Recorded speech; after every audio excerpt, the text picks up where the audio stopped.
सत्ता का हनक और सत्ता का जो होता है घमंड ज्यादा दिन तक किसी लोग को नहीं रखना चाहिए, क्योंकि सत्ता आती और सत्ता जाती रहती है। माने आप करे तो रासलीला, हम कर दिया तो करेक्टर ढीला। अब लोकतंत्र में सवाल पूछने का अधिकार किसी से मत छीनिए, ये गलत चीजें हैं। तो ये तो हम बोल रहे हैं ना कि ये लोकतंत्र की हत्या है।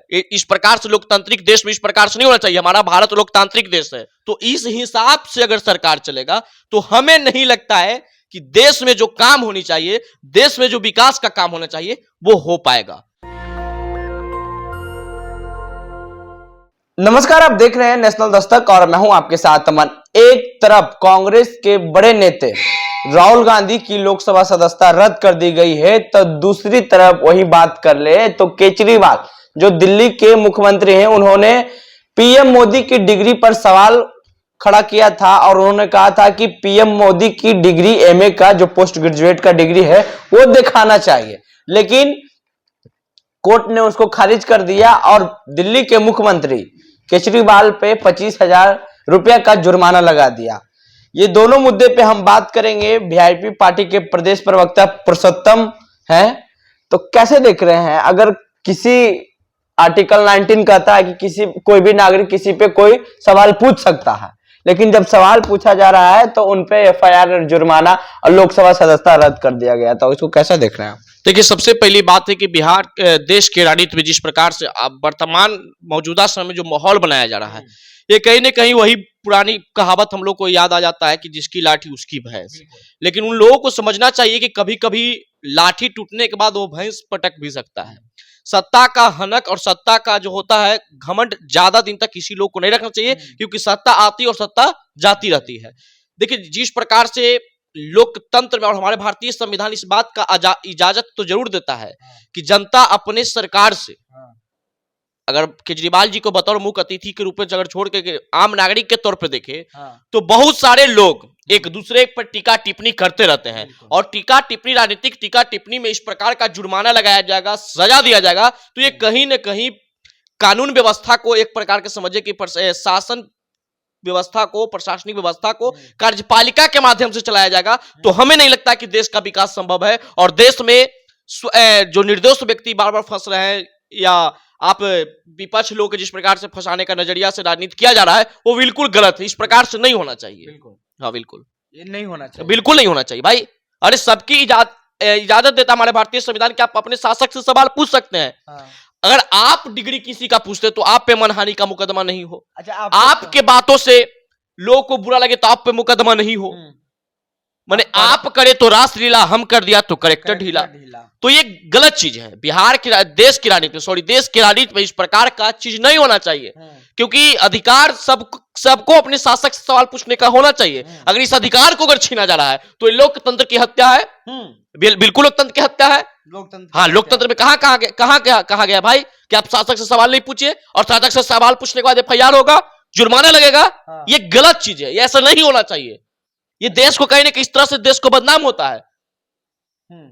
अरे भाई, विकास की बात कीजिए तो विकास का बात कोई करेगा नहीं। फलाने बोल दिया तो उनपे एफआईआर, उनपे जुर्माना लगा दो, वो बोल दिए तो उनपे जुर्माना लगा दो। मतलब आप विपक्षियों को देख देख कर सजा दीजिएगा, जुर्माना लगाइएगा, ये राजनीतिक बदला निभाइएगा, दुश्मनी निभाइएगा, तो ये गलत चीज है। आज आपकी बारी है, कल किसी और की बारी आएगी। तो हम तो सब लोग से ये अपील करना चाहते हैं कि सब कोई मिलके देश के विकास की बात कीजिए, एक दूसरे के गिराने की बात मत कीजिए, एक दूसरे की पैर खींचने की काम मत कीजिए। सबका पार्टी का अपना अपना आइडियोलॉजी, अपना अपना स्टैंड है, उस पर अपना काम कर रहा है तो उसको काम करने दीजिए। अब लोकतंत्र में सवाल पूछने का अधिकार किसी से मत छीनिए, ये गलत चीजें हैं। आपको क्या लगता है, मोदी जी का डिग्री है ना एमए का? अब डिग्री है कि नहीं इसका सवाल नहीं पूछिए, क्योंकि हमारे यहाँ भारत का प्रधानमंत्री बनने का कोई डिग्री तो है नहीं कि आप ग्रेजुएट होंगे तो प्रधानमंत्री बनेंगे, इंटर होंगे तो मुख्यमंत्री बनेंगे, मैट्रिक होंगे तो पीसी में तो देखिए, अगर कोई डिग्री खोजा जा रहा है तो ये डिग्री खोजने का जो अधिकार, जो लोग खोज रहे हैं डिग्री, तो ऐसा नहीं कि उन पर एफआईआर कर देना चाहिए, जवाब देना होगा। क्योंकि आपके लोग भी किसी का डिग्री खोजते रहते हैं दिन भर। अनपढ़ है तो 9वीं फेल है, तो 8वीं फेल है, तो 6वीं फेल है। अरे भाई, विधायक और सांसद बनने का कोई कैटेगरिया है थोड़े डिग्री का। अच्छा बताइए, अगर हम आप बोलेंगे कि आप कौन क्लास तक पढ़ा है? देखिए, ये पहले बताइए। हम तो ग्रेजुएट किए हुए हैं। ग्रेजुएट किए हुए हैं, बिल्कुल तो हम बोलेंगे कि ग्रेजुएशन का आप सर्टिफिकेट हाँ तो बिल्कुल दिखाएंगे। दिखाइएगा ना। हाँ बिल्कुल दिखाएंगे। यही ना जब बात हम केजरीवाल देखिए जब हम किए हैं तो दिखाएंगे, लेकिन यह सवाल पूछना उचित नहीं है। हम सिपाही के बहाली थोड़ी किए हैं, हम एक प्रशासनिक अधिकारी थोड़े कि आप हमसे डिग्री खोजिएगा। अब ये बताइए कि भारतीय संविधान में ये कहां लिखा हुआ है कि विधायक, एमपी, सांसद, मंत्री बनने के लिए आपको फलाने पढ़ाई करना पड़ेगा? ये कहीं है? जब ये नहीं है तो फिर डिग्री खोजने की सवाल नहीं है। अगर खोजा भी गया तो उस पर एफआईआर नहीं होनी चाहिए। नहीं बिल्कुल नहीं होनी चाहिए। जो खोजा गया तो उस पर क्यों एफआईआर किया? तो ये हम मनमानी कर रहे हैं। तो ये तो हम बोल रहे हैं ना कि ये लोकतंत्र की हत्या है। इस प्रकार से लोकतांत्रिक देश में इस प्रकार से नहीं होना चाहिए। हमारा भारत लोकतांत्रिक देश है, तो इस लोकतांत्रिक देश में किसी को सवाल पूछने का और सवाल पूछने पर एफआईआर होगा तो ये कहीं ना कहीं लोकतंत्र की हत्या है, घोर हत्या है। जब एक मोदी टाइटल के खिलाफ जो राहुल गांधी हैं वो एक बयान दिए हैं तो उनपे एफआईआर हो जाता है, फिर उनका 2 साल के लिए सजा हुआ है, लोकसभा सदस्यता भी रद्द कर दिया गया है। तब जब सर्टिफिकेट पीएमओ से मांग रहे तो उन पर एफआईआर भी हो जा रहा है। देखिए राहुल गांधी का जो मामला सामने आया, तो मैं उनसे भी कहूंगा, तमाम नेताओं से भी कहूंगा कि किसी जाति पर या किसी के सरनेम पे टीका टिप्पणी नहीं करना चाहिए। हालांकि जिस प्रकार से हुआ है वैसे बड़े बड़े नेताओं के द्वारा भी इस प्रकार का टीका टिप्पणी का, जैसे हमारे भारत देश के यशस्वी प्रधानमंत्री श्री नरेंद्र मोदी जी के द्वारा भी एक विवादित बयान दिया गया था बिहार में कि बिहार का डीएनए खराब है, तो इन पे भी उसी प्रकार का ये नियम लागू होता है। लेकिन इन पे नियम लागू नहीं हुआ तो हम तो पहले भी कह चुके जिसकी लाठी उसकी भैंस, हमने बताया पहले भी कि जिसकी लाठी उसकी भैंस। तो इस प्रकार से राजनीतिक नहीं होना चाहिए कि बदले के भावना से अगर कानून काम करेगा तो हमें नहीं लगता है कि देश का विकास संभव है। बिल्कुल देश के विकास में इन लोग बाधक है। तो ऐसे जब नियम 1 के लिए बनाया गया, जब मोदी सरनेम पे खिलाफ में बोले राहुल गांधी पे एफआईआर हो सकता है, तो बिहार के बारे में खराब बोले पर प्रधानमंत्री यशस्वी मोदी जी पर भी एफआईआर। राहुल गांधी गलत बोले हैं। देखिए अब हम आप एक नागरिक है तब उन्होंने क्या बोला? ललित मोदी, जो तमाम मोदी लोग हैं वो देखिए चोर हो, इतना पैसा लेकर भागे हैं। अमन जी सुनने का प्रयास कीजिए। ललित मोदी जी चोर हो सकते हैं, नीरव मोदी जी चोर हो सकते हैं, आप अडानी जी के भी मोदी के नाम लेकर उनको चोर कर सकते हैं। तो इससे देश के अंदर जो पूरे मोदी सरनेम वाले लोग हैं सब चोर नहीं हो जाएंगे। ये सत्य, इस बात को आप स्वीकार करते हैं कि नहीं करते? सारे को नहीं बोला था, लेकिन उनको जो आप इसको स्लिप ऑफ टंग भी वो कह सकते हैं या आप बोले हैं कि मोदी सरनेम वाले चोर होते हैं, तो ये गलत है। इस प्रकार से भाषा का प्रयोग राजनीति में नहीं करनी चाहिए। आप तमाम लोग को नाम लेकर ये कह सकते थे कि फलाने लोग चोर है। तो देखिए अब ये कैटेगरिया हो गया भाई कि अगर आप किसी के टाइटल पे कहते तो हो सकता है किसी को मानहानि का क्षति पहुंचता हो, है ना? तो इस प्रकार का भाषा का प्रयोग राजनीति में नहीं होनी चाहिए। आप उनपे कर सकते हैं टीका टिप्पणी जिन्होंने गलत किया है। उन्होंने उन लोगों को ही कहा कि जो भारत के पैसा लूट करके विदेश और तमाम जो अदर कंट्री है भाग गए, उन लोग को कहा। तो ये ना कि पूरे मोदी को कहा। नहीं, तो हाँ अगर इस प्रकार का हुआ है तो ये बिल्कुल गलत है। हम तो पहले शब्दों में ये बात को कह दिए कि अगर पर्सनली उनको बोले हैं, पर्सनली बोलने पर जब एफआईआर हो रहा है तो ये गलत चीज है। वैसे भारतीय जनता पार्टी के नेता हो या तमाम नेता हो, कई ऐसे बयान दिए हैं जिसके माध्यम से लोगों पे एफआईआर होनी चाहिए, लेकिन नहीं होता है। तो हमने एक शब्दों में पूरी बात को रख दिए थे कि जिसकी लाठी उसकी भैंस। तो इस हिसाब से अगर सरकार चलेगा तो हमें नहीं लगता है कि देश में जो काम होनी चाहिए, देश में जो विकास का काम होना चाहिए वो हो पाएगा, नहीं हो पाएगा इस तरीके। अच्छा क्या लगता है पीएम देश के जो प्रधानमंत्री नरेंद्र मोदी और या फिर कर ले केंद्र में एनडीए की सरकार है, तो उन्होंने सत्ता का कहीं ना कहीं दुरुपयोग तो नहीं कर रहे हैं? देखिए सत्ता का दुरुपयोग हुआ है, इस बात को हम नकार नहीं सकते। जैसे केजरीवाल जी पर ये हुआ, कांग्रेस पर हुआ, या तमाम विपक्षियों पर सीबीआई और ईडी का छापा पड़ता है या डर दिखाया जाता है, तो ये गलत चीज है।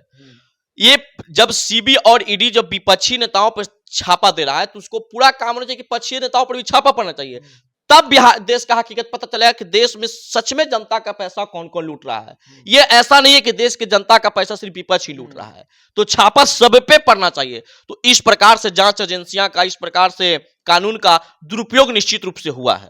हाँ बिल्कुल हुआ है। अच्छा, तो आने वाला लोकसभा चुनाव में क्या संदेश देंगे आप पीएम नरेंद्र मोदी को? देखिए हम हमारे पास इतनी ताकत नहीं कि हम किसी को प्रधानमंत्री से हटा देंगे या किसी को प्रधानमंत्री बना देंगे। हमारे पार्टी का शीर्ष नेतृत्व किसके साथ गठबंधन करेगा, हमारे पार्टी का शीर्ष नेतृत्व किसके साथ हमारे पार्टी का समझौता होगा, उस हिसाब से आगामी करने जाइएगा। आप तो हम बता दें कि शीर्ष नेतृत्व, इस सब शीर्ष नेतृत्व आप लोग को नहीं पता है? नहीं, प्रवक्ता लोग को जब आएगा शीर्ष नेतृत्व से ऐलान कि फलाने लोग के साथ हम लोग का गठबंधन होगा, तब आप लोग को हम मीडिया चैनल के माध्यम से इस बात को रखेंगे। अभी ऐसा कुछ नहीं, अभी हम लोग पार्टी की मजबूती पे काम कर रहे हैं। अच्छा, रोजगार दे रहे हैं मोदी जी? अब देखिए क्या मिला नहीं मिला, अमन जी वो आप देखिए, आप पार्टी पॉलिटिक्स से पहले एक नागरिक हैं, हाँ बिल्कुल, है ना? हाँ बिल्कुल है। तो क्या देश के जो तमाम नेता हैं या प्रधानमंत्री का जिक्र कर लीजिए, जो बोले थे हर साल 2 करोड़ युवाओं को रोजगार देंगे, भैया मन की बात करते हैं हम, आपको रोजगार मिल रहा है? अगर युवा की बात करते हैं ना, तो युवाओं पर जिस प्रकार से भाषणबाजी तमाम लोगों के द्वारा किया गया, अब तक पूरा किन्हीं के द्वारा नहीं किया, तो मतलब कथनी और करनी में काफी अंतर होता है। इस बात को आप समझिए।